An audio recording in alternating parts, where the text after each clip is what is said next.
A long time ago, in a quiet village surrounded by thick forest and rolling hills, there lived a curious girl named Amira. She had always believed in magic, though no one else in the village did. Her grandmother used to tell her bedtime stories about a hidden land where fairies stand in the moonlight and ghosts whispered secrets in the wind.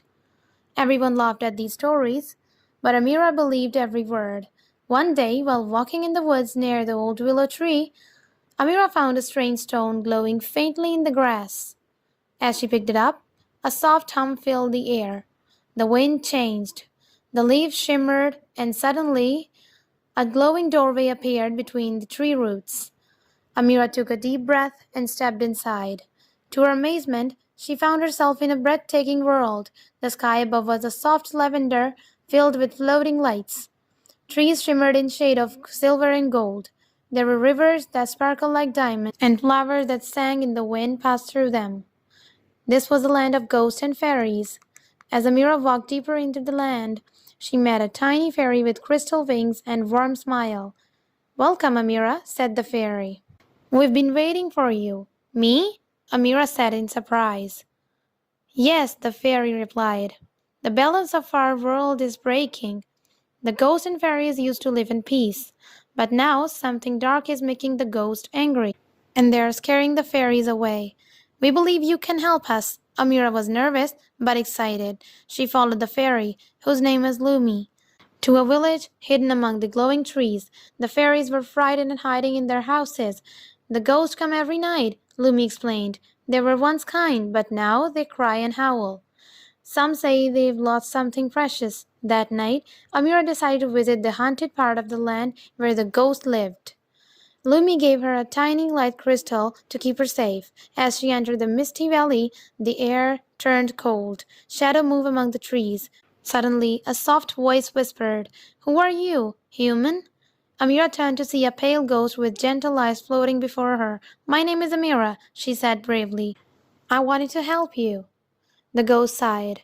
"Long ago, we were the protector of this land, but something was stolen from us, a crystal heart that keeps our soul calm. Without it, sadness had taken over, and we can no longer rest in peace." Amira's heart ached for them. "Who stole the crystal heart?" "A dark fairy," the ghost answered. "She wanted power. She hides in forgotten mountains." Determined to help, Amira returned to Lumi and told her everything. Lumi looked worried. "That mountain is dangerous.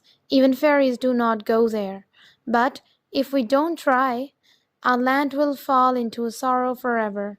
So Amira, Lumi, and two brave fairies named Fikr and Ziva began their journey. They crossed the silver lakes, climbed giant mushroom forest, and braved deep cave filled with strange creatures. Finally, they reached the forgotten mountain, cold, dark, and full of whispering winds.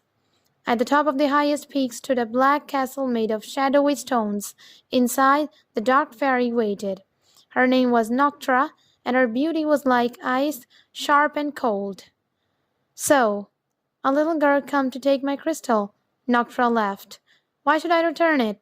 The ghost may suffer, but I have become strong." Amira stood firm.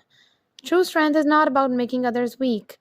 You've made the ghost sad, and the fairies scared. This land was once beautiful. You are the part of this beauty. Don't you miss it?" Noctra's eye flickered with emotion. For a moment, she looked less cold. She walked to the edge of the hall and opened her hand. The crystal heart glowed softly in her palm. "I once lived among the fairy," she whispered, "but I was always ignored. I took the heart to be seen, to have power, but now I am alone." Amira stepped forward. "You still have chance to make things right."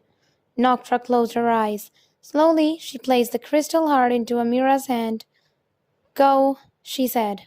"Return peace to our land." With the crystal heart glowing brightly, Amira and her friend rushed back to the Ghost Valley. As she placed it on an old stone pedestal, a wave of light swept through the land. The ghosts rose gently into the air, their forms glowing with peace. They smiled, truly smiled. For the first time in years, the fairies came out of hiding. Their wings glowed once more, flowers bloomed, rivers sang, and harmony returned to the land. Amira was hailed as a hero. But she knew it wasn't bravery alone that saved the land.